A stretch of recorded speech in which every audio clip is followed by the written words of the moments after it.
It's not the time of the guru, it's the time of the inner guru, where you really take a look at yourself in the mirror and be accountable. And like, oh, you think you're a conscious man? I said, well, I do think I'm a conscious man. I don't think I'm the conscious man. I say you're an ascended master of anything is to rub up life the wrong way. And so, especially for a man, to go and do something that humbles you. And I think Thai boxing was that for me. It's almost like a spiritual and mental clarity that comes through that exertion. How have you found that element of staying present and grounded when you're collided with fatherhood? I was a certain person until I reached being a father. And now I'm a whole new person, and I'm just learning to get used to that guy there. And now this guy's having to step into the role of a father, and the relationship with yourself suffers as a result of having a baby, because you don't get that time to be on your own like you used to. But that's okay. I'm not going to punish myself. I'm going to do my practice because it suits my life. And if you haven't got a practice, get a practice, but build it around your life and don't build your life around your practice. Back, wonderful listeners, for another episode. And today I have with me a wonderful man who I've been following and talking to for a little while. He, like me, is recently, I say recently, feels recently, isn't it? We've had a child, but it was not too distant past. We've had children. We were reminiscing about all the different struggles and so forth. And I'm sure we'll dive into all of those bits and pieces. It's a man who comes recommended to me from many people, actually, when I was looking for someone in the north of England to support men. A number of people said the same person's name. And today we have with us Aaron Parker. How are you doing, Aaron? I'm good, thank you. Thank you for having me, David. Looking forward to this podcast. Looking forward to chatting about all things fatherhood and being authentic and conscious. Yeah, looking forward to it. It's going to be great. Yeah, man. And I thought I'd dive into some of your history, because you've had an interesting route to this work, an interesting route to the work you do, which we'll probably dive into more and more. But what was your experience of what men were like, or what being a boy was like as you grew up? I wouldn't have said I didn't have a great set of role models growing up, and I suppose I didn't really have a fatherhood figure. I have a father, of course, and we don't really get on. We never really saw eye to eye, and I think I always looked up to him to be the father that he never could be, and then there was a lot of a want of that for a long, long time.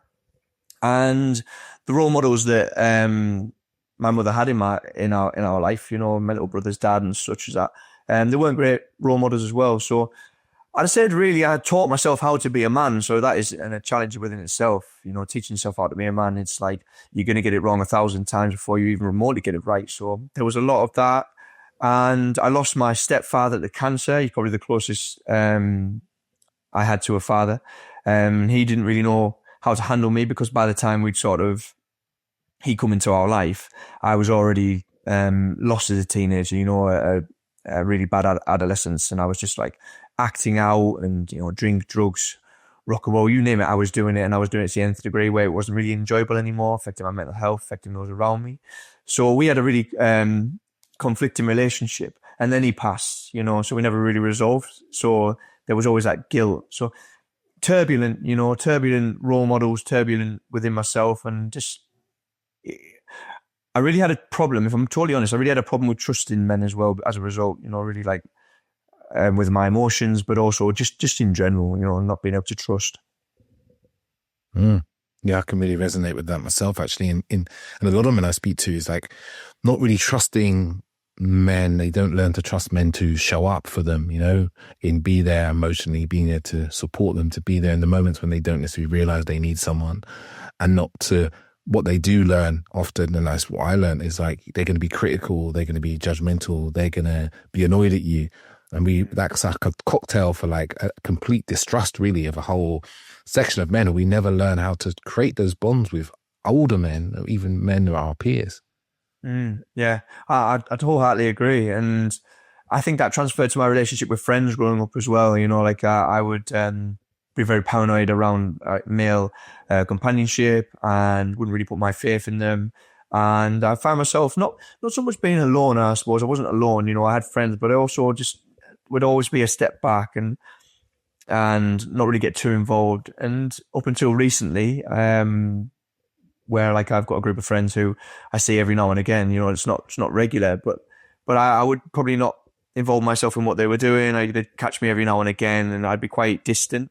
And, there's a bit of that lone wolf stuff, which is not great. I don't think that's very healthy either, but that's how I was living. That's how I was growing up, and really struggling to connect. But it comes with self-fulfilling prophecy, doesn't it? You kind of choose people that you know you can't trust, and then they let you down, and you let them down, and it always ends in chaos. And you just keep coming back to that place of chaos every time, because ultimately you want to find people who are going to back up your beliefs. Yeah, it just keeps happening, and then consciously we're saying, oh, I want to meet great people, but then we keep choosing people that are gonna reinforce the belief, often based on the fact that that's what's familiar to us. That also keeps another part of us hidden, because we might have to say, I don't know what your story is, but it might have been, say, if I do meet some people who I can be close with, maybe I don't have the ability to do that. And then I realize that I've kind of quote unquote failed. I've been able to create those sorts of relations I want, or I'm rejected. And, I see the same thing happens in kind of romantic relationships for people as well. Yeah, it's a real lack of self-worth, isn't it? I think like trust at core, you really don't like yourself enough to really see yourself through their eyes as valued. And and if they let you down, you've kind of got exactly what you want. I'm a bad person, they don't like me, and it's all on me. And whether or not you believe it, like you see consciously that it's them and they did that to me, but it comes back to that place, self-worth over and over again. You don't feel like you're enough to be valued, to put your trust into other people, and for them to trust you and like you for who you are. That's what it felt like to me anyway. I don't know about you, but I was always like, if I don't get too connected to these people, they can never really hurt me, and I'm only, but again, it's that thing where you're just hurting yourself over and over again, because we need connection, right? We need that connection with people, with our peers. Yeah. That's what we're here for. That's what, we're here to connect as a whole. That's what keeps us alive. Like literally is what keeps us alive, not just, having people to cook us food and stuff, but the act of being in connection and being close to people is what nourishes us in so many ways. Yeah, so true. And I think I could definitely attest to like being quite lonely at one point, being quite just spending a lot of time on my own, and as much as I love coming back to myself meditate. I don't mean meditate in the sense of sitting in meditation. I mean actually coming back and being with my thoughts. I love that alone time, but there is such a thing as like too much on. There needs to be a cap on that. We need that connection, and it can become quite a harrowing place to be lonely. Yeah, and also as well, you can be lonely in a room full of people, so you've really got to self-explore. Really got to explore yourself so you can open up, so you can connect. Challenge, right? And if you're not taught how to connect as a youth, and I suppose as a man, there's a lot of people out there who think, it's quite effeminate to be, or feminine to be, to connect, to really laugh with someone, to really, show your true colours and bring the guard down and connect with another human being. Mm-hmm. Yeah, and we have so much of this loneliness, right? This loneliness epidemic. I think it was in London that they said there's only 1 in 4 men don't have a best friend. I come across a lot of men in my work and who work with me who, they don't really feel like they have any friends that they can turn to, they can speak to. And then there's also this dynamic that, as you said, like men kind of see friendship in some ways, especially when they're trying to protect themselves from the potential rejection of it. Like they'll turn around and say friendship's gay, and things like that. You literally hear him and you'd be like, wow, okay, really? Friendship is something we shouldn't be doing. And it creates this loneliness. And I guess for you, what was that like for you when you were kind of in that space of loneliness? Well, I try to use that space as like for self-development. And I was like, I was like anyone who ends up on a self-development path. I was like, I'm going to do everything. I was meditating, I was Thai boxing, I was breathwork, you name it, I was doing it. And it was filling up that void.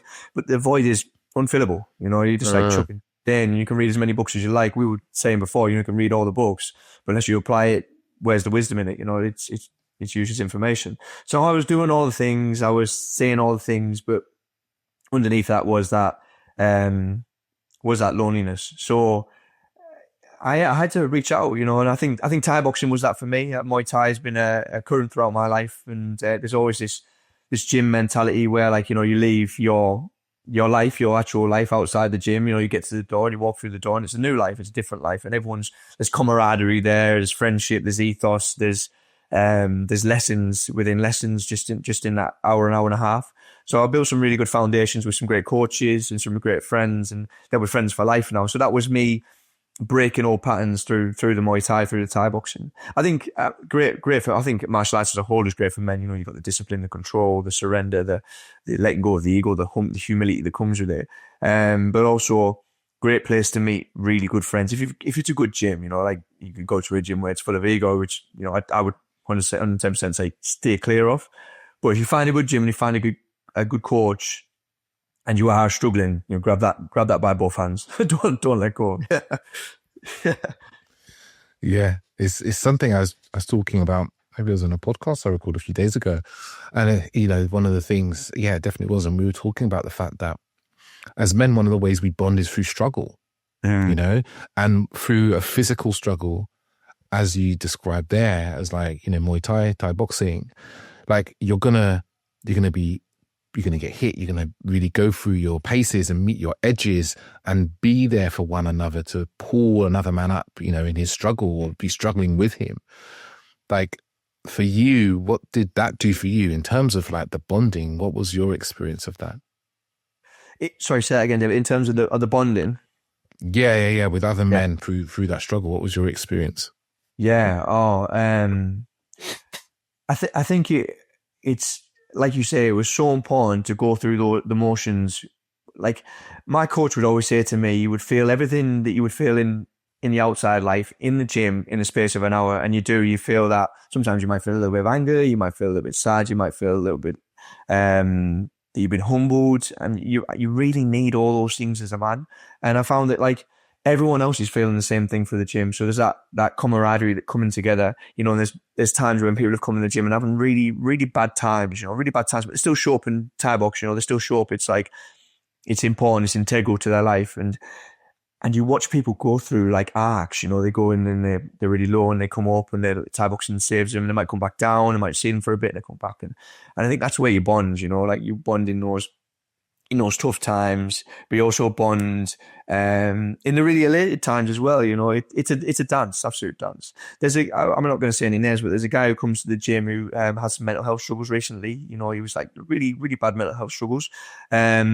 And him, like me, he used Thai boxing as a crutch. You know, I've been through like times where I've been depressed and really unwell, and I go to Thai boxing, and that physical exertion, that connection with another man or a woman, whoever's in the gym, you know, just that exercise, because that's all you're there for, to really, you know, exercise, to be fit, to be strong, to learn some technique and some skill, and coming away like, you know, knowing that this thing is kind of saving you, you know, knowing that this thing is holding up and supporting you, and that's where you connect.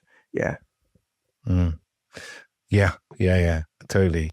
And I guess I was thinking as you were kind of finishing off there, because, you know, you talked about before, we talked about like the importance of external connection, but you talked about the importance when it comes to loneliness about actually being connected to ourselves as well. And I guess I wonder, do you feel that your experience and your ventures through Thai boxing, how did that allow you to connect to yourself more deeply? Yeah, that's so true. I thank you for bringing that to my awareness. It's like I suppose it through, because you feel so much in that gym. You know, you feel all the feelings that you would do. I suppose if you're really putting your body through all sorts of pain and I'm not selling it when I'm saying that, but you know, like you're really putting your body through the paces, you know, and it's exertion at the highest level, you know. And I was talking about the other day, I was writing about it, about how like it's almost like a spiritual and mental clarity that comes through that exertion, and I think that's where I really connected to myself, to come out of the gym and have that clarity of mind where I really humbled myself, or maybe it's a sparring session, maybe I didn't do as good as I'd like to at that time. And I really having that clarity of mind actually brings more clarity into other areas of my life as well. For example, maybe I haven't had a great day with Stephanie, and we've had a little bit of a tiff, and I'll come back from Thai boxing humbled, and I'll be like, I'm so sorry, you know, I needed that clarity and of mind and spirit really to come back and say, sorry, that was me. I was in my ego, and you know, I needed to go and do something physical to clear the fog of ego. So that really connects me to myself over and over again. I have to keep coming back to that place, and that's why I say it's a crutch, I suppose, because you've probably got something similar yourself, Dave. You've probably got a practice, or you've probably got maybe the gym, and you go and do that into a leveler. You know, it's a leveler. It knocks you on your on your backside, right? You go, okay, I needed that. Yeah. No, I think it's important. I was recently got back into the gym and just, really enjoying it actually, because I didn't go to the gym for about 8 years. I used to just run and do yoga and it was great. But since Bjorn's been born, I think, I don't know, I found the structure of gym a bit easier to kind of stick to. And it's that kind of stepping up to a weight and there's some self-confidence in it because you're like, okay, I'm going to do this. Let's do this.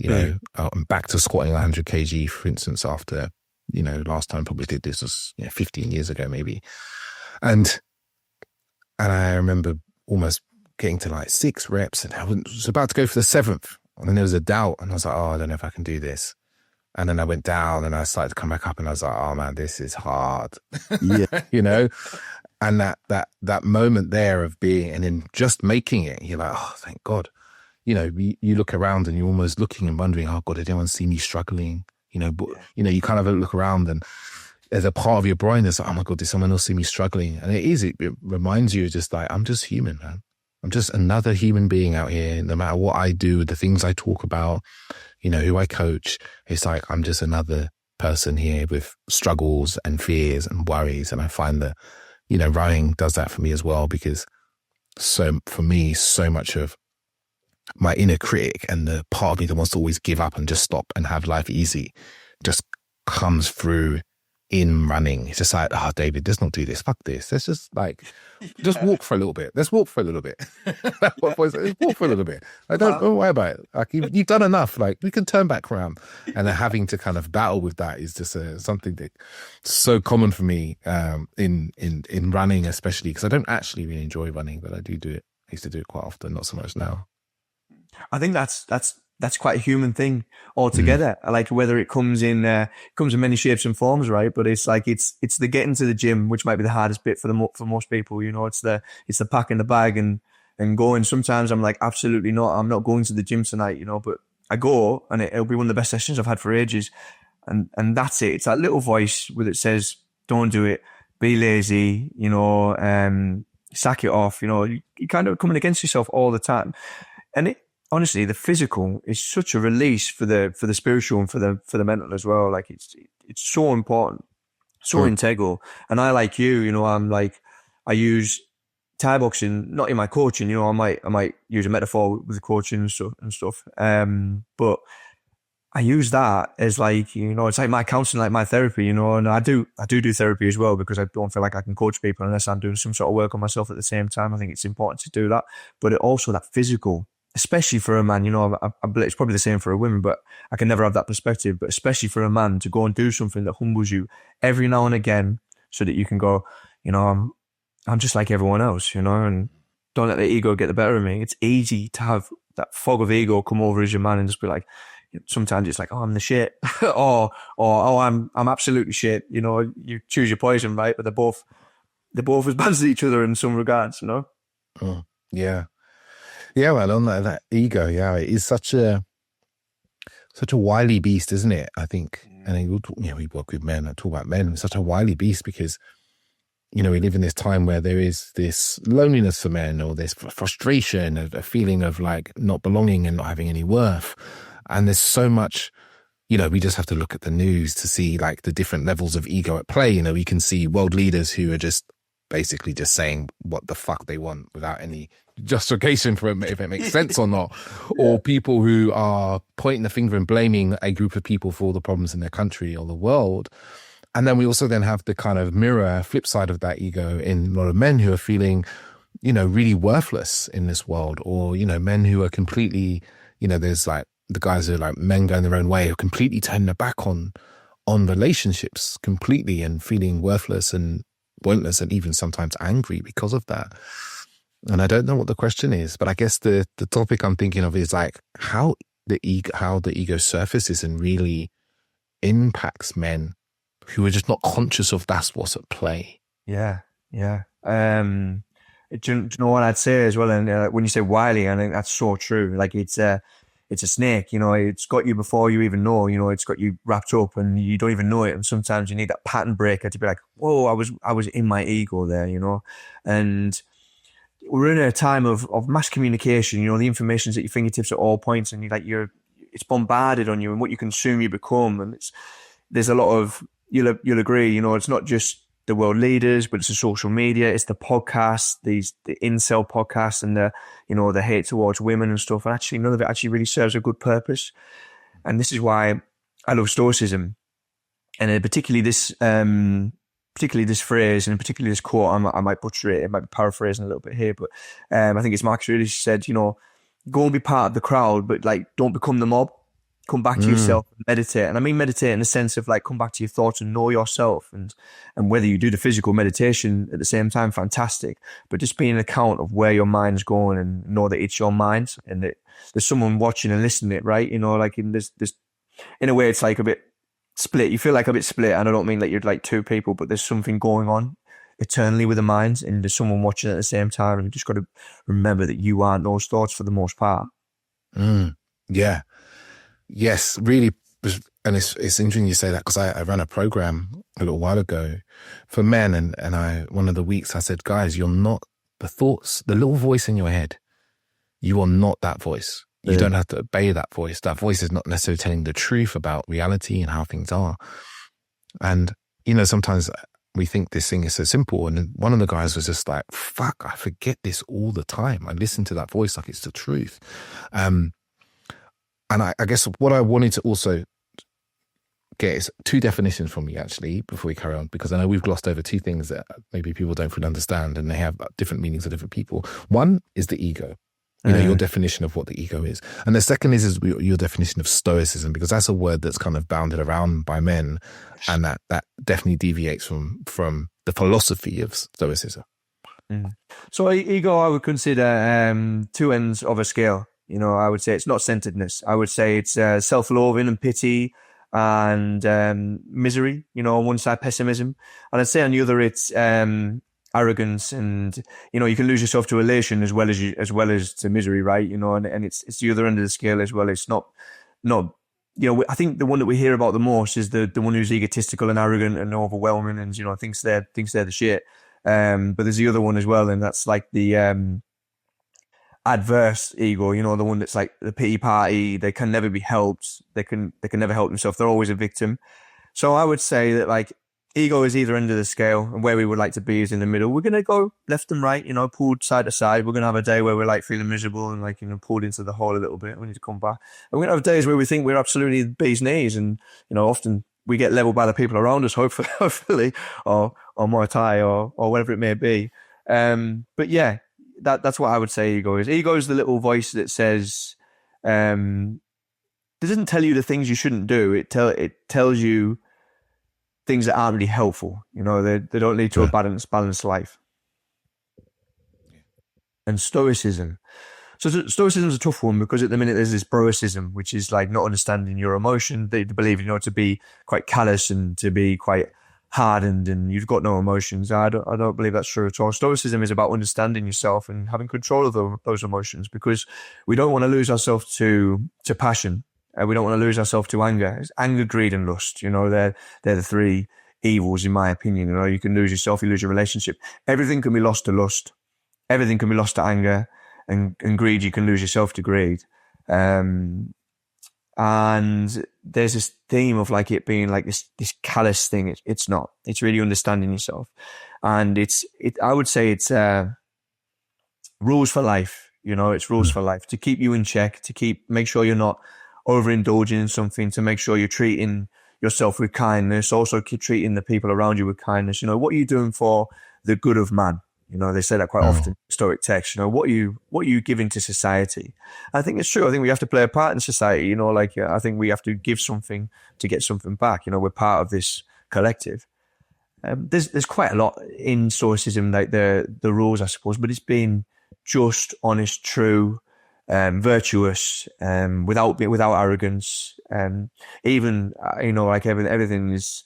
Ambition is looked at as quite a positive thing in our culture, and I believe it is to us somewhat. But also, never lose yourself to ambition as well. You know, there's more important things than ambition. Yeah, got it. And I read a book about Western philosophy many years ago, and I remember one of the philosophies in there was Stoicism. And I think what really struck me was how it wasn't about that my version of Stoicism at that point had been just ignoring emotions and feelings and, being fully logical. And actually what really surprised me about reading about the kind of great Stoic philosophers was their kind of capacity to go away and really analyze and be with what they were feeling, really making sense, like untangling, spending time in meditation, not in necessarily the seated posture that we know, but in meditation with the thoughts and feelings to understand self, to this, cultivating this self-awareness of like, who am I? Why am I thinking that? Why do I feel this way? What's the feeling about? Where does it come from? And not necessarily, it was my understanding, you might correct me, it's not about looking outside of yourself or why that feeling was occurring. Like if I feel angry and I'm like, oh, I feel angry because that person cut me up. The understanding I got from my readings was like, oh no, this person cut me up. They did that thing, but why was I actually angry about that? And it's almost like a real searching within ourselves. So true. So true. They use this, Seneca alludes to this, or might be Epictetus, sorry, but he talks about like the carpenter going over his woodworking all day, so that he sharpens his tools. And it's the same with virtue, and it's the same with enacting those things without there in the world. Like you're going to meet pessimistic people, you're going to meet rude people, and it's an opportunity to practice that virtue within yourself. And what does that bring up in you as well? And it's just that opportunity to come back to that virtue over and over and over again. It's almost like virtue kind of, I do feel like virtue sometimes is seen as a negative thing, or you think you're virtuous and almost it looks like you're better than everyone else. No, I'm just trying to live a good life. I say this thing to coaching clients and men with the men's work I do as well. They're like, it's better to be a good man than to be a great man. Everyone's reaching for their greatness. Go out there and grab something great and get the money, the fame, the girls, whatever. But actually, really, we should be supporting and looking up to people who are just good, who are like trying to be good, who want to be good, who are acting virtuously in their life, and they're people we should be aspiring to be. Because as he's saying, like, looking towards kind of great men, it's very easy for us to almost be seduced by their illusion of greatness that actually has a large dollop of, say, corruption with it. And, when I say corruption, the corruption of the kind of soul, mind type of thing, where we're like, oh, I want to be great, so I want to be rich or famous or wealthy, which then often is really us trying to fill a void. As you mentioned before, the void within us that can never be filled. And we might look at somebody like, I don't know, I want to use a very popular example. Someone like Elon Musk, right? We'll look at Elon Musk and go, okay, let's be like Elon Musk. And then because he's a quote unquote great man, because he has the money and he has the stuff and the businesses and stuff. But then we end up following that footsteps and we end up with the corruption that he also lives in, the corruption of his soul. Or we might look at someone like Andrew Tate, a lot of young boys and a lot of men, to be honest, look up to him and go, he's a great man. He has all the things that, a great man should have, for example, money, fame, freedom, big muscles. But we don't learn that.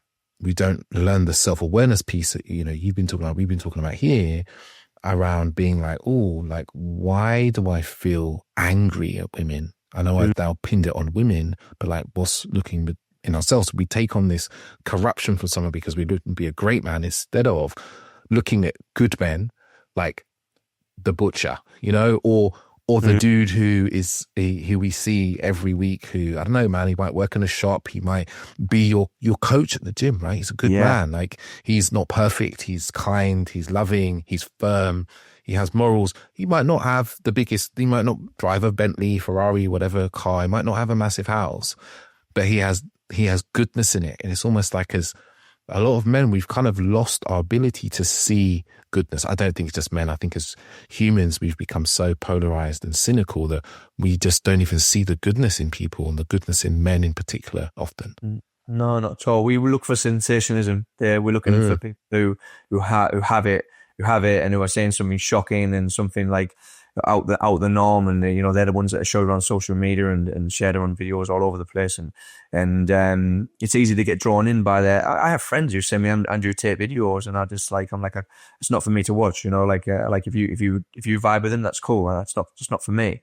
And I'll come back and I'll say, maybe the people we should be looking up to are people like Epictetus and Cato. I mean, they're of a different generation. I mean, generation of a different, like years, and I think it's really interesting as well. Like the stories, a lot of these Stoics. So, for example, Seneca was an extremely rich man. Like no one compared to him other than, I suppose, the Caesar at the time. But he was exiled, and he had to give up his fortune, and he handed it over willingly. And he used to for 3 days in a month, he would live frugally. Like he would only eat so much food. He would sleep on the floor with a sack on him, and he would try and humble himself regularly. Marcus Aurelius was the Roman emperor, but when the empire was failing, he sold all the stuff from the house, from his residence, and he was often seen crying. Epictetus was a slave, and then found Stoicism and became an avid Stoic, and they're the people that were practicing it, but they still had that level of that decorum of being at that level. So it shows that it can be done, but it's not happening right now. Or if it is happening, we're not seeing it. What sells is sensationalism, right? So you're going to see the people who say the worst things first. The news doesn't have the 10 good things that's gone on in your area. It has the 10 bad things that have gone in your area, because that's what we want to see. So it's good to remind yourself that the good is out there, and search for the good in things, and also search for the good within yourself. And if you can, search for the good within other people as well. That's the right challenge, because it's easy to go and gossip about so and so down the road who made a mistake, but seldom do you remember the mistakes you made too. Yeah. And then when we focus on as you kind of said there, when we focus on the bad in other people, it's almost like to some degree, it even makes us feel righteous. Again, we're back into the ego here, aren't we? We're back into ego, where it makes us feel righteous and we're superior to other people. Or we can also go into another phase, which is like, well, if they're doing that, then that becomes the norm and that becomes okay, giving us almost license to then go into that real lower end of the ego, which is like, we can be cruel, we can be unkind, because, that's just how everybody is, and that's how I've been treated as well. Yeah, so true. And you see it every day. And I feel like even though we've got more connection than ever, like there's probably less connection than ever as well, because it's easy to give someone some crap behind the screen and see a status and go, who do they think they are? Bro, I'll put something on here and it'll be quite negative. I see it all the time. I run the business through social media, I'm the breathwork meditation stuff, and I often get, especially the men's work poster, I get men laughing, but the laughing emoji on it, and I get them writing stuff underneath it saying, all this. And I'm teaching Muay Thai at the event, I'm trying to embody the masculine in all aspects, the breath, the meditation, the yoga, and it's easy to get sucked into that and be like, oh, I could comment back and say, stick you, but I'm like, they just haven't seen it yet. They might never see it, they haven't felt that yet. That's cool, it's just, yeah, it's easy to get dragged into a world full of it. And the world you're presented with looks like it's full of it. Yeah, it does. And I guess, just talking about my own frustrations is, it's so easy to see the narratives around how shit men are and how useless they are and how they don't do the work and, and so forth. And I guess my frustration is I both live in the world of like, that is true. And there's also these hordes of men, I've been on retreats where there's 60 men. I've been on workshops where there's 100 men in the room doing breath work, trying to be better men. And it often feels like the only ones we pay attention to, or the only aspects of men that we pay attention to and get airtime, is the ones that aren't doing, what we see as good. As you were speaking before, I was thinking of someone like Eckhart Tolle, for instance, right? This is I feel like unless there's some scandal I'm not aware of, he's like the gentlest human being, that lives, right? Yeah. But, he has a massive following because of his books and so forth, but we don't hold him up as an example of men and what men are, or even someone as like Tony Robbins, again, someone very well known. Like, we don't hold that up as an example of men, but we create hundreds of stories around men who are the opposite of them. And I find it really fascinating. I understand it because of the kind of mechanisms of the brain and anger and so forth. But I also think, I'd love to get your point of view on this. I think we are all responsible, and that means all of us, I include women in this, not just men, for shifting this narrative around men. Because if we don't, it's just going to harm all of us the longer it goes on. Oh, so true, so true. And you know, like I suppose women might have more sway in that than men actually, because like you know, women might listen to their partner. Sorry, the men might listen to their partners more than they'll listen to their friends down the pub, right? You know, if I went into the pub down there and said, "Oh, do you want to come and do some breath work, guys?" They'd all look at me like, "You teach people how to breathe," and they'd laugh at me, you know, laugh me out of the room, right? um, but you know, they're like more likely to listen to their partner back home.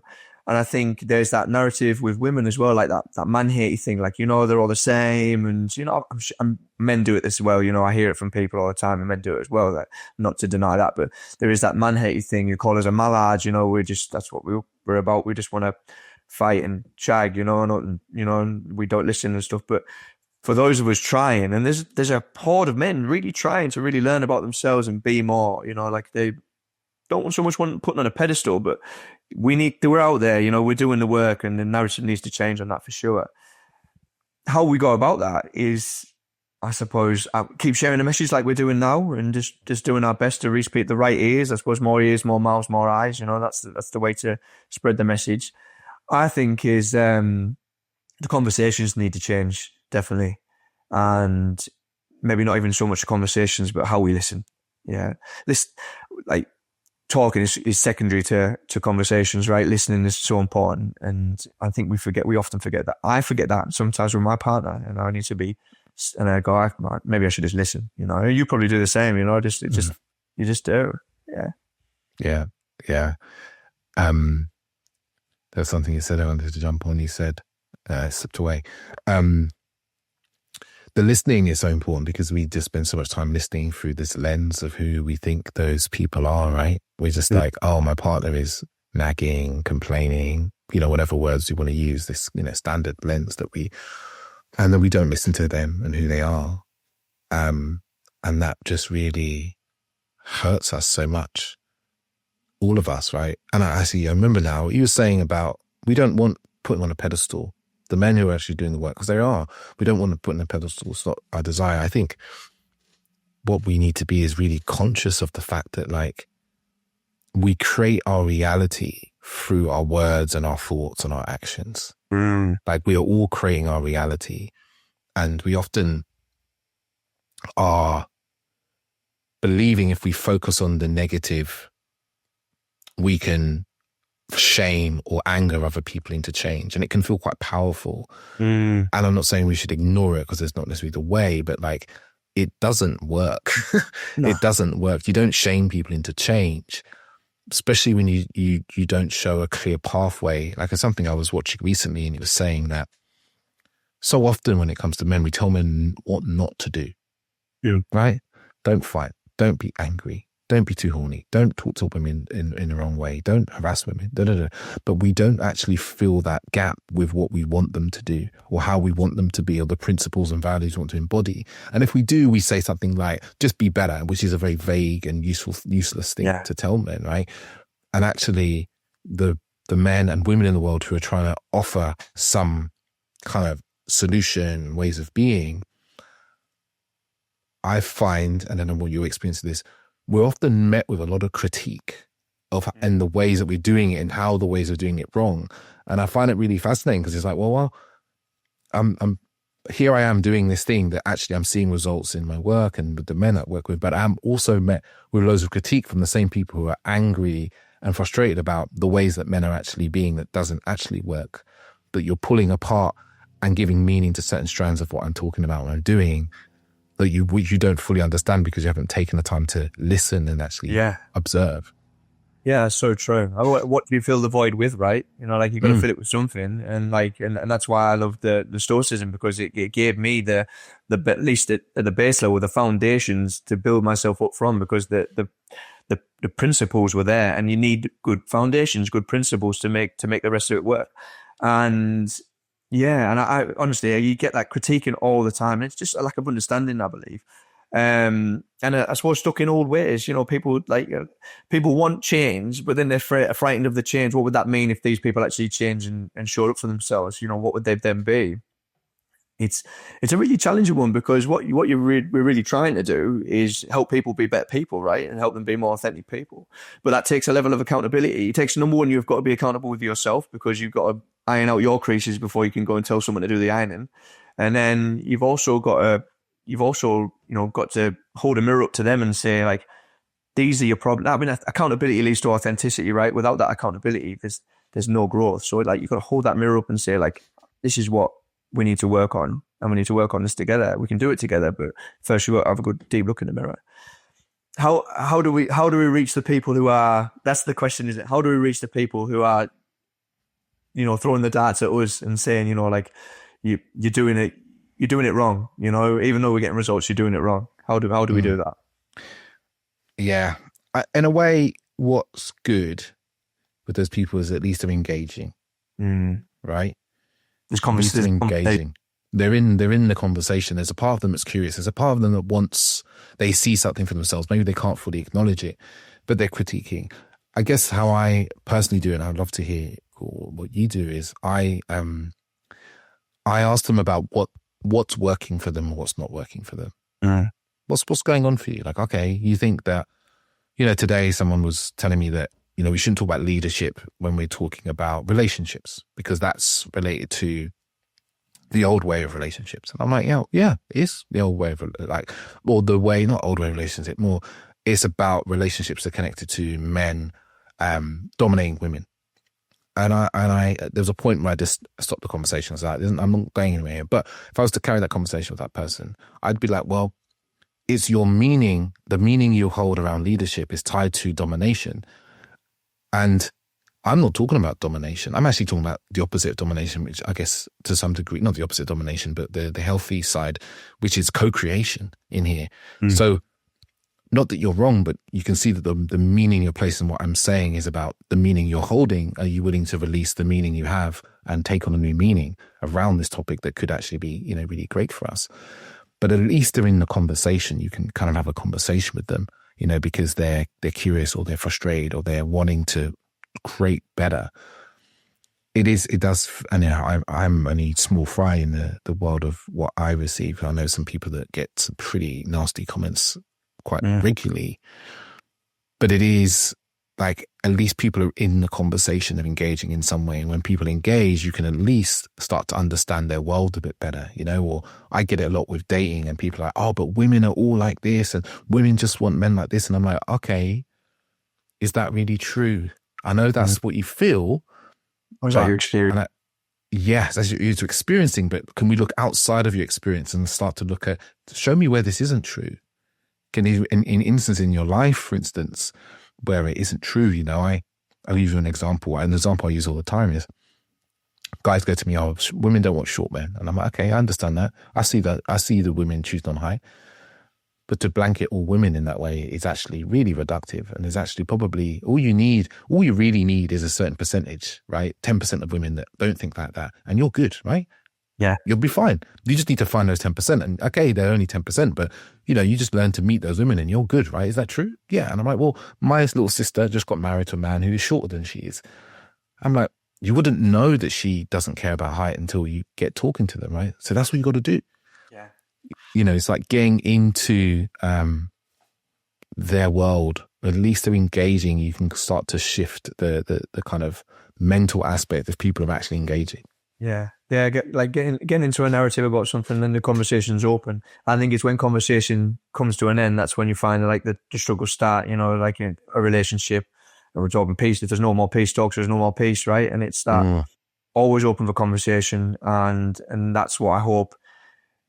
I think as you get bigger as well, like you said before, there's people who get so much abuse on their posts and stuff. I think as you get to that level, the more you get, the higher you get, the more opposition you're going to face. And as long as you're always open for conversation, there's times when conversation doesn't work, they're not open to it.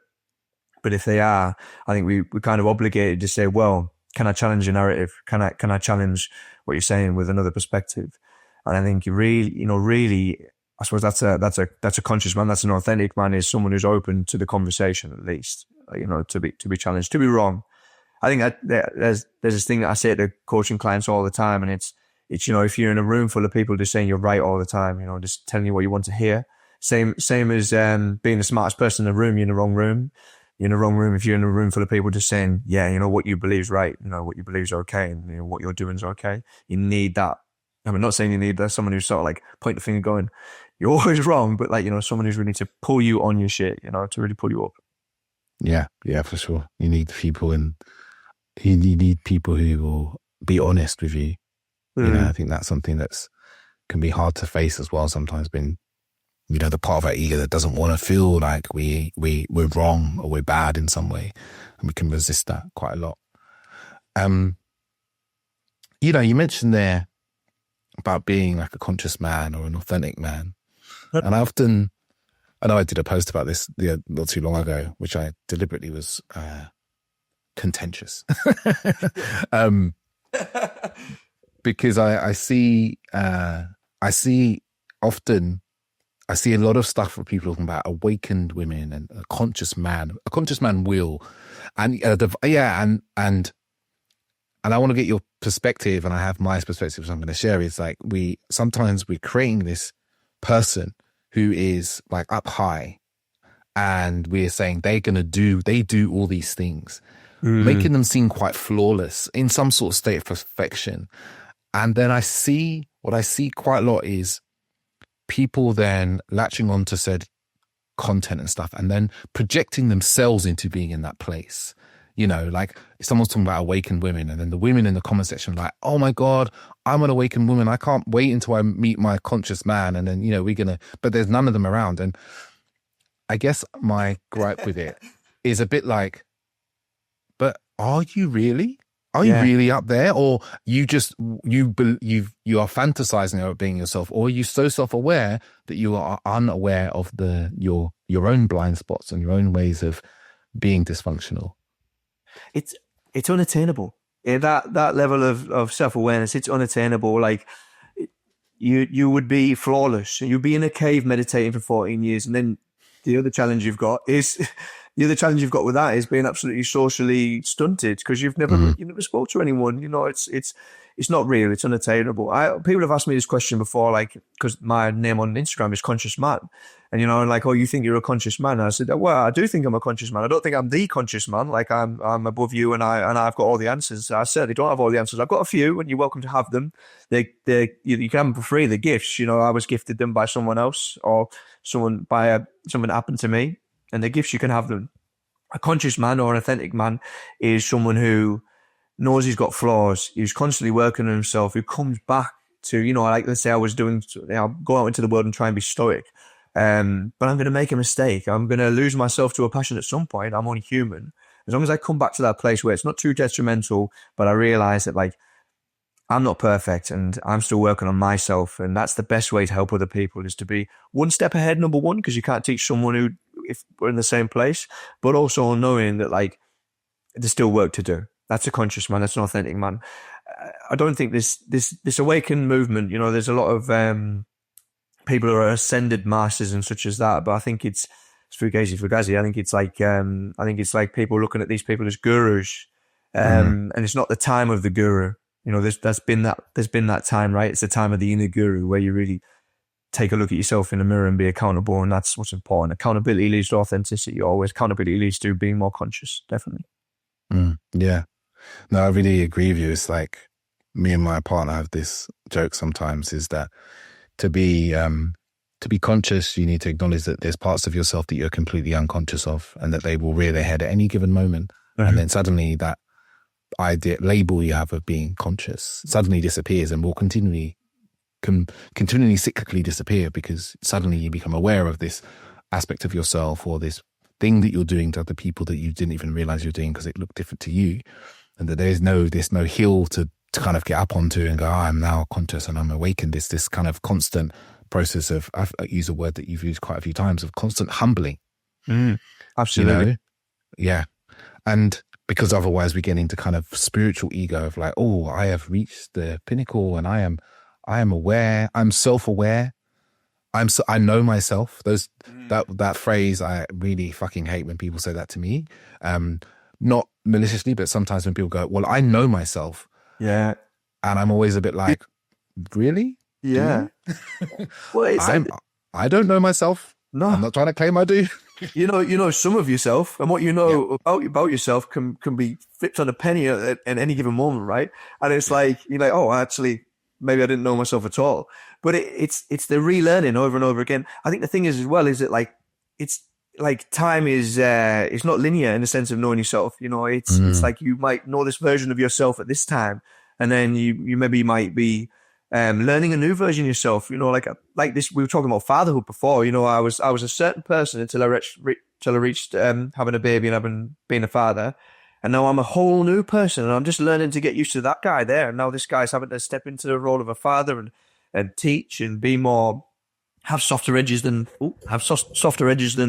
he had before. And it's like you constantly learn about yourself. To say you're an ascended master of anything is to probably rule life the wrong way. And you know, you're not at sea with where you are, because if it was attainable, then we'd all be doing it, right? You know, if we'd all be ascended and there'd be some guy levitating on top of a hill and we'd be like, I'm like him. You know, it's not a thing.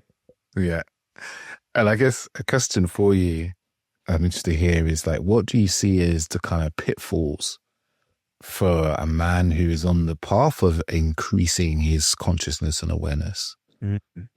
I think you got to cure lust. Number one, like, you know, no matter where you are, no matter what you're doing, you've got to cure lust. Like, lust is, for a man, you know, it feels like it's I can't think of a better term of phrase, but it feels like it's in your loins, right? It feels like you're driven by that, and you've got to pursue it, like you've got to hunt for it. And if you can't control that, your relationships will fail as a result, 100%. You know, you've got to control that. And even in the spiritual community, you know, it's easy to get wrapped up in like, you're a teacher, a leader, whatever you may be, a breath worker, and that the opportunity is there, you know, but you really got to tie a knot in that and let that be done. And I think, like you said about the spiritual ego, it's very easy to start thinking that you're better than everyone else because you do have a practice. You know, I actually did a post about it the other day, and I was saying there's no uniform to spirituality. There's no lingo you need to speak. There's no that no one's more spiritual than you. No one's less spiritual than you. No one's doing better because they're doing more of a practice than you. You know, like it's actually realizing that, like, I believe spirituality is about helping yourself and helping those around you, and that's what's important. That's integral to spirituality, and that's all really that matters in the grand scheme of it. Yeah. There's a big pitfalls there, you know, like you said, lust, and then, you know, I heard what you said there was like spiritual ego, you know, where that is, you know, there's so much of this now, and this isn't necessarily me as a criticism to spiritual communities, because they served me wonderfully in many ways, but there is definitely a look of how people are creating a look of being spiritual, and that becomes part of their persona, that becomes part of their business, that becomes part of the person they need to be in the world to be seen. And then they do the things, they do the trappings, they get the tattoos, they wear the clothes, they wear the brands, you know, they do the plant medicines, all in this to keep this ego/persona upkept, which is almost the antithesis of what it means to kind of be more conscious, because you stop being aware and you're actually holding up another mask, and you've just switched your old mask for a new one. Yeah, you've become part of the scene. We call it the White Linen Club. Like, you end up being part of it. End up in a lovely gown, some beads, and, like, you know, I mean, I can attest to the tattoos and stuff. You know, I could say I was probably there myself at one point, to tell the truth. You know, I sort of went down the plant medicine route and started doing the plant medicine. I was in the Shipibo gear when I did ayahuasca and stuff, and I had to take a step back and be like, actually, this isn't for me. You know, like I'm quite all right. But I haven't touched plant medicine for maybe 2 years. I probably will go and have some mushrooms every now and again. You know, I won't lie. You know, I feel like they're good levelers, they're good humblers as well. But trying to get involved in a scene, you know, it's easy to get rolled, like to snowball into something, and before you know it, you're lost in it. And it, again, back to that humility over and over and over again. Come back to yourself. Come back to that meditation. Come back to that place where you're really coming back to your own mind and deciding what's right for you. Yeah, 100%. And I'll add in one that kind of leaps to my mind now about the pitfalls of becoming a conscious man that I see a lot is the kind of intellectualization of patterns and wounds. So it's where we learn all the stuff, we learn all the words, we learn all the language, we learn like about the shadow and our shadow and the wound we have and our mother wound, our father wound.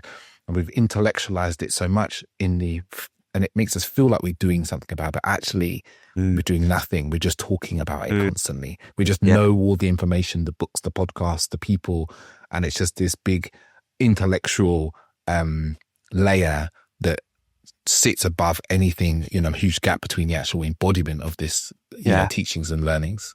But we talk about the work all the time. Like, we're always talking about the work. It's another lingo thing where it's like, oh, you're doing the work. I'm doing the work. We're all doing the work together. And there's always this thing in there, especially in the plant medicine community, like the work never ends. Well, some things should end. The work should end in some areas of your life, like should put a pin in something and be like, I've solved that part of myself, It might rear its ugly head every now and again, but I've done my best to resolve that part of myself. And it's so true. So true. And like you say, there's a wealth of information and knowledge out there. You can just access it any time. But when it comes to it, really the truth of the matter is, unless you look at yourself in the mirror and go, these are the things I must work on and I must act, or you would just be on the hamster wheel, man, going round and round. Yeah. Yeah. And again, to change a little bit of direction, let's still connect to this. How have we found, and this is probably really curious from my own experience as well, is like, how have you found that element of staying kind of in the work and being aware and being present and grounded when you're collided with fatherhood at the same time? It was challenging before, but it's like there's an extra couple of layers to it now. It's do you know what? Prior to having Freya, I would say I was doing coaching, maybe doing counseling twice a week. So I've had to do less of that now. Maybe it's once every 2 weeks, maybe it's once every month, just so I find an opportunity to check in. And again, like we were talking about before, like your relationship with your partner suffers as a result of having a baby, but the relationship with yourself suffers as well, because you don't get that time to be on your own like you used to. You don't get that time to check in, and when you do, it's like, I'm just gonna watch some telly, man. I might stick whatever your poison is. You might just stick some, the PlayStation on, whatever it may be. I'm gonna eat some crap food and chill out. And it's hard to find that space, but it's so important as well to find that space. For me personally, I get the opportunity to take the bairn out and she'll go with her friends and stuff. I use that time as an opportunity to check in with myself, to sit in meditation. When the bairn goes to bed, because she goes to bed at about 8:30, I'll sit in meditation for a bit. I might do a breath work in the morning when she's asleep. I just try to do those little things that fill my cup day in, day out. I might not hear it every day. I might do it 3 times a week, but just so important just to check in, And it is that checking in. Now that's real. That's the work. That's real. It's not the, we're always talking about discipline. There's another buzzword around discipline and stuff. And like you see these yogis who are like, they're absolutely contorted. And I think that's fantastic. But you've got to practice karma yoga in your life instead. You've got to do the karma yoga instead, not the Ashtanga. It takes a different shape. Yeah. Yeah, it does. It's, before I had my little boy Bjorn, I'd have had an hour to 2 hours every morning for practice. I could do meditations and breathwork and embodiment practice, go for a walk in nature, all these things. And that time has just kind of evaporated for me. And, this morning I dropped into nursery. I came back, I had a stretch because I used to stretch every single morning for, 10 minutes, and now I'll do maybe 3 times a week. And I was like, okay, I'll do a little bit of meditation and a 5-minute breathe. That's kind of what I can squeeze in on a good day. And then on some days, it's literally nothing in between. And it does, and I'll say personally, it's really impacted my ability to feel really grounded. Like, I can still come into groundedness when I kind of command it, but that general feeling of groundedness, of openness and spaciousness, and not being swirled around by the stresses of work and life and so forth, because my attention our attention's under attack always, it feels like now, or being stolen. But just with having a child, I've got an extra thing that my mind is paying attention to and thinking about and worrying about, actually, more than anything. Before, it's easy, I think, to live your life as a man on your own, or even just in relationship with you and your partner. Because I do me, they do them, and we do us together, but now you have this really vulnerable being. And suddenly, some of those wounds about not being good enough, not being good at your job, or not being a capable provider, or not being a great father, they suddenly come into the picture that they weren't there before. And then you have to contend with those. Plus, you've got to do everything you were doing before on less sleep with this little baby also to look after. And it's I've really noticed it's like, you know, it's an intense experience to have, even when you're aware of that it's happening. There's certain things that almost get carried away with. Like you said, it might be you're starting shit food, or you're doing certain things that are not necessarily bad for you, but then you know you could do something more nourishing, but you just don't have the physical, even mental energy to kind of get into it. Yeah, so true. It's like, I suppose your bandwidth is stretched at that point, and you're taking we always talking about physical energy all the time. You know, I'm tired, I'm physically tired, but like your mental bandwidth, like there's only so much you can do with your day, you know, and you reach a point and it's just like, I just want to sit and do nothing. And then it's easy to fill the gap. Another void that's not fillable, we're just like eating like a roll of cookies, you know. But really what really fills your cup is sitting in that spaciousness. I love that, like, you know, that your practice makes you feel really grounded, and that's what it does for me. And it's one of those things, a bit like pain. You can't remember pain. You know that it hurts, but you can't remember it. Same as spaciousness. You go back to that place of spaciousness, and it's like the aha moment comes. It's like, I've been missing that. That's what I've been missing, that silence, that peace of the mind. And that's what really recharges the batteries. And it's easy to forget, especially when you've got a little one, especially. And that's why it's even more important. So much more important. Yeah. Yeah. I remember those quotes of, I think it was Gandhi that said, you know, if he has a busy day, instead of meditating 1 hour, to meditate 2. And I'm like, God, I wish, wish I could do. What is 2 hours of free time? This mythical thing, some sort of dragon. Unheard of. 2 hours, I know. That's why I think, you know, so many of these spiritual teachers, or especially in the spaces of like men's work or like polarity work, and they're like, oh, you know, wake up, do your half an hour practice, and then before you go to bed do an hour of meditation. You're like, motherfucker, you never had kids, did you? Up at 2 a.m, bro. I'll be going to bed at 10 and get up at 2. Like there was a podcast the other day, and this guy was like, you know, I make 12 hours last 24 hours. I'm like, are you really? Like, have you got kids? No, you mustn't. Like, oh God, there's a lot of stuff out there where like they're just spreading misinformation, man. And I aspire to be like these people who are, you know, flexible and have great yoga practice and stuff. I look at them and think, wow, I'd love to be like that. But the reality of it is I have not got the time, but that's okay. I'm not going to punish myself. I'm going to do my practice because it suits my life. And if I could say to anyone, especially to men, you know, if you haven't got a practice, get a practice, but build it around your life, and don't build your life around your practice. That's so important. Yeah. Yeah, 100%. You know, it's easy to do it when you got loads of time and take the time. But when the time disappears, I think the practice then's become to actually then have something that you can do. Was like, you know, for a while I did a 3-minute morning practice. 3 minutes. It was a breath of fire, a minute of dancing, and a minute of meditation. And that's all it was. Just 3 minutes. Because I was like, I can definitely do that every day. And as things have shifted and changes, I've maybe not been disciplined with it, but I realized that evenings, I know that, you know, little man, he goes to bed about 7:38, which means between kind of 9 and 10, I've got a bit of space. I can do a visualization about my future and the man that I want to be. I can take some time to meditate, and you just have to be willing to be flexible actually with it as well, and not be like, it has to be in the morning, you know, type of thing.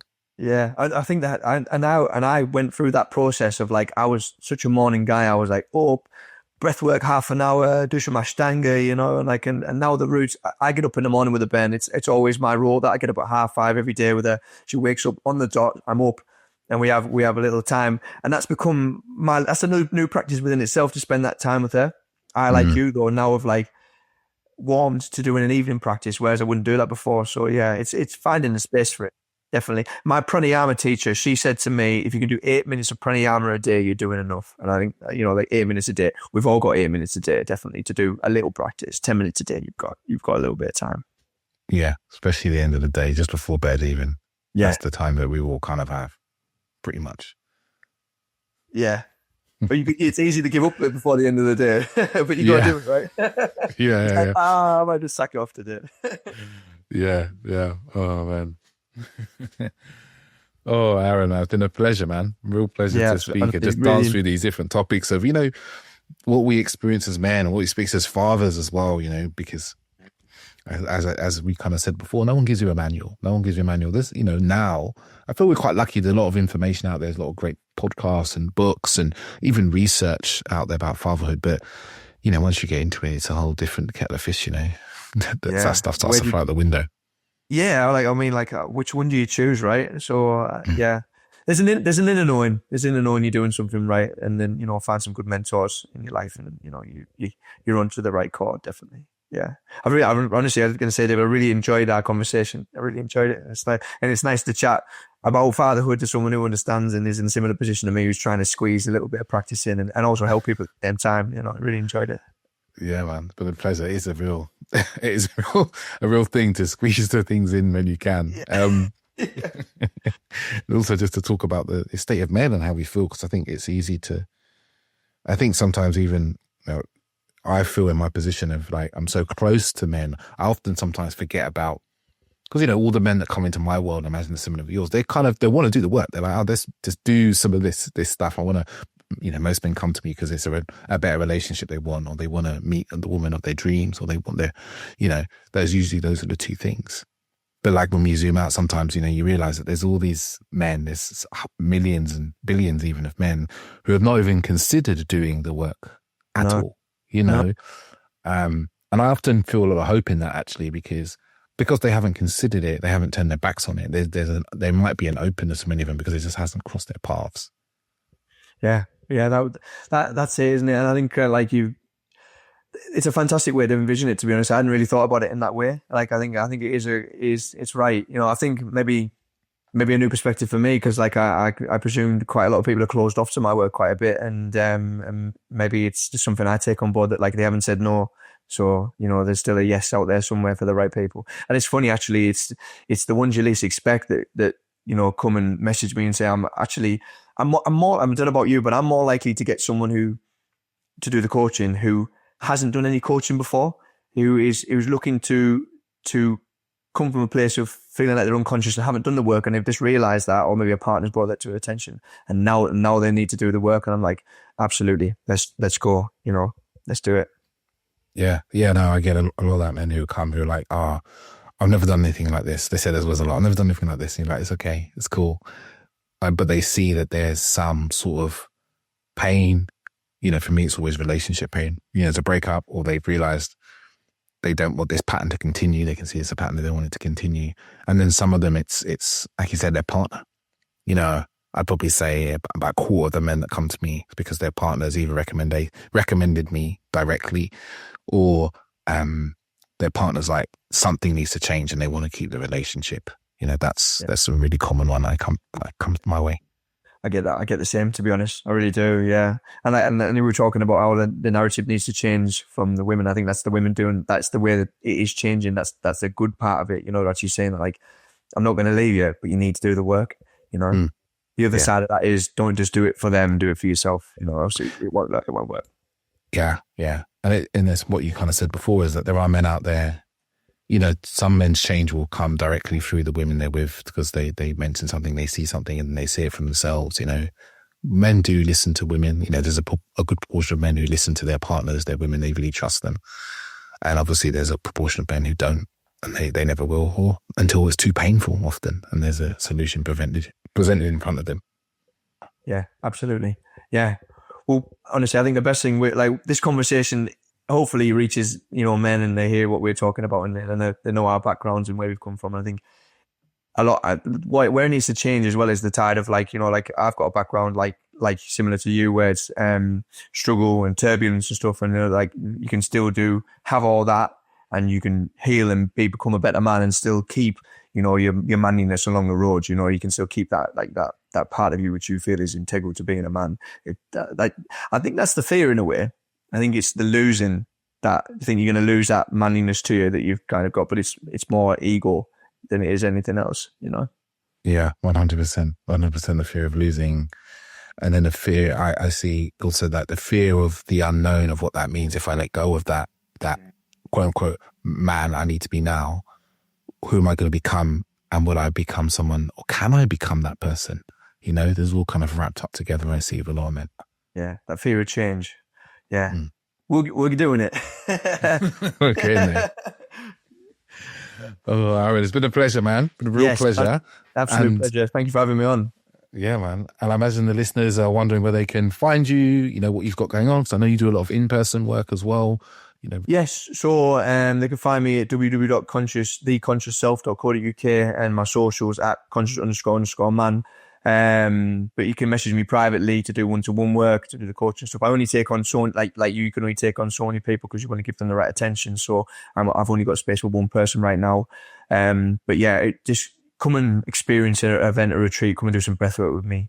Come and get involved. It's just nice for people come and spend some time in nature as well. A big part of what I do is, you know, really connecting people to nature because we are nature, and through that we can open up that space with stillness that we've alluded to before about that grounding that really, you know, that really helps. It's a leveler, and you know, you can get that peace of mind from that, the clarity, that mental clarity. Yeah, come and get involved. Yeah, most definitely you should. Yes. So listeners, thank you for listening. You know, thank you for enjoying this episode.